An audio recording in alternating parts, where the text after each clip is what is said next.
Hi, I'm Rev Myron. I'm a minister through Pathways of Light, and I've been a Course in Miracles student for 40 years. I'm going through the text again this year, reading and asking Jesus to clarify for me. And then I write from that clarity, and that's what I'm sharing with you today. So we're reading from A Course in Miracles, chapter 7, section 7, the totality of the kingdom, paragraph 1. So this is a brand new section for us. Paragraph 1 says, whenever you deny a blessing to a brother, you will feel deprived because denial is as total as love. It is impossible to deny part of the sonship as it is to love it in part, nor is it possible to love it totally at times. You cannot be totally committed sometimes. Denial has no power in itself, but you can give it the power of your mind, whose power is without limit. If you use it to deny reality, reality is gone for you. Reality cannot be partly appreciated. That is why denying any part of it means you have lost the awareness of all of it. Yet denial is a defense, and so it is as capable of being used positively as well as negatively. Used negatively, it will be destructive because it will be used for attack. But in the service of the Holy Spirit, it can help you recognize part of reality and thus appreciate all of it. Mind is too powerful to be subject to exclusion. You will never be able to exclude yourself from your thoughts. I really like that last sentence. You'll never be able to exclude yourself from your thoughts. That's why it is if you find someone else guilty, you will feel guilty as well. Three things stand out to me in this paragraph. First is the sentence, you cannot be totally committed sometimes. I think this sentence is more responsible than any other for changing my attitude toward the work we do on this path. I realized at once that my commitment, dedication, and devotion must be complete. A Course in Miracles is not something I can do when I'm in the mood. Forgiveness is not something I do for some and not for others. I must be totally committed all the time, or I'm not committed at all. When I divorced my last husband, I realized that my commitment to forgiveness meant that I could not throw a relationship away and just start over with someone else. All relationships must be healed, and so I did that. I forgave him and I forgave myself. It took me 13 years to know this relationship was completely healed, but that doesn't matter. Forgiveness is the right use of time. At first, forgiveness took time and seemed hard sometimes. Now I forgive quickly and easily. I understand the purpose of relationships.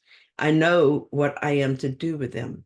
If someone gets on my nerves, I ask for the atonement in that situation. I know it isn't about them, but about something in my mind that needs to be healed. For someone or something is triggering some fear in me, and it had to be there in order for it to get triggered. I know what to do with it.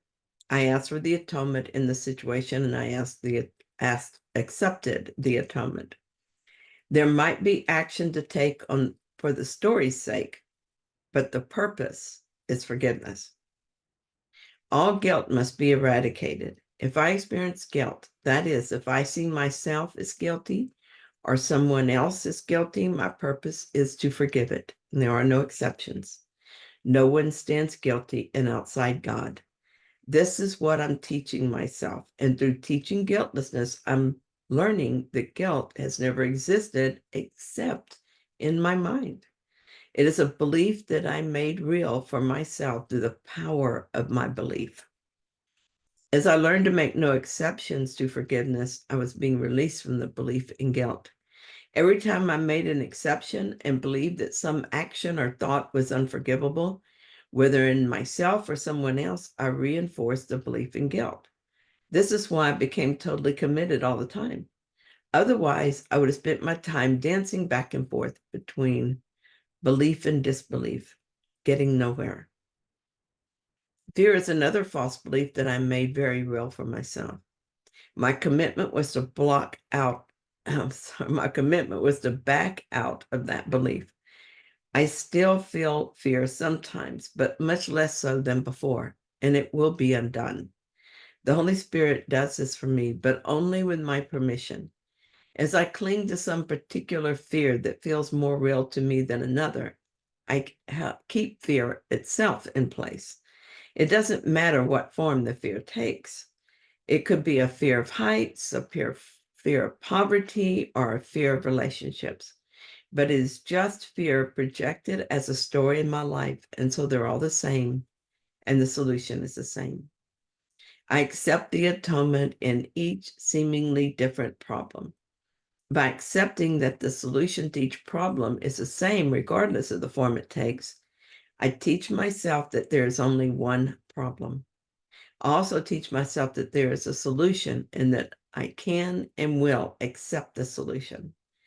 This lesson is not learned if I make exceptions, so I must be totally committed all the time. Denial of reality must go. Denial has no power in itself, but you can give it the power of your mind, whose power is without limit. If you use it to deny reality, reality is gone for you. And of course, that's what's happened here. We have denied reality, and so we don't see it. It's as if it doesn't exist. Again and again in the Course, Jesus reminds us of the power of our mind. Here he says it is unlimited. This is so hard for us to comprehend. We have denied this power so thoroughly that we can't say no to chocolate, or we procrastinate to the point we become anxious. There are many ways we misuse the power of our minds and believe there is nothing we can do about it. We fall in and out of love and hurt each other, which seems just to happen to us. We feel like we have no power over our lives at all. And yet, Jesus says we have unlimited power. So we must be doing this to ourselves. We're talking about the power of denial specifically. We're told that denial has no power in itself, but the unlimited power of our mind lends it power. So much so that what we deny is no longer true for us. If we deny reality, then reality is gone. At least it is gone from our awareness, just as we desired. That is why we can live as if we have no control over what we eat, that we cannot help being addicts, that we just stumble into and out of relationships and don't know how it happened. We do it to ourselves. We do all of this to ourselves, and we deny any knowledge of how it happened. And through the power of our minds, we believe the lie. It becomes true for us, and we're left helpless victims of circumstance. It's the craziest thing. As insane as this is, backing out is no simple thing. We must overcome our desire and choose to see differently. We must first understand how it could have happened and then accept that, weak as we seem, we must actually be powerful beyond limit. And we must put aside our fear of this power and embrace the idea as something we love and want. That is all we have to do, because the rest is done for us. But Lord knows that's enough. This would be impossible if we did not have so much help. We accomplish this one step at a time, and I find it very helpful to accept that reality cannot be partly appreciated. Knowing this, I've stopped believing that I can love some and hate others and still know reality. I no longer believe that I can forgive some and hold others imprisoned in my grievances, or that I can hurt someone without hurting myself. Knowing this one thing helped me see that awakening is possible after all. There's nothing to decide other than that all of God's creation belongs to him. If I want to remember the kingdom and know myself beside him there, I must appreciate equally all that he created. Nothing can be left out. Nothing can be seen as less than, and nothing can be seen as condemned. All must be forgiven and accepted. You cannot get any simpler than that. I don't give my blessing begrudgingly anymore. I want my brothers to be innocent, because I understand now that I am only as innocent as they are. So I wholeheartedly want them forgiven, because their forgiveness is my forgiveness. I'm learning to use the unlimited power of my mind to return myself to sanity and prepare myself for our return to God. Thank you so much for joining me in this reading. I hope that you found it helpful. If you did, then please like it. And if you haven't yet, please subscribe. And I'll be back soon with another reading. See you then.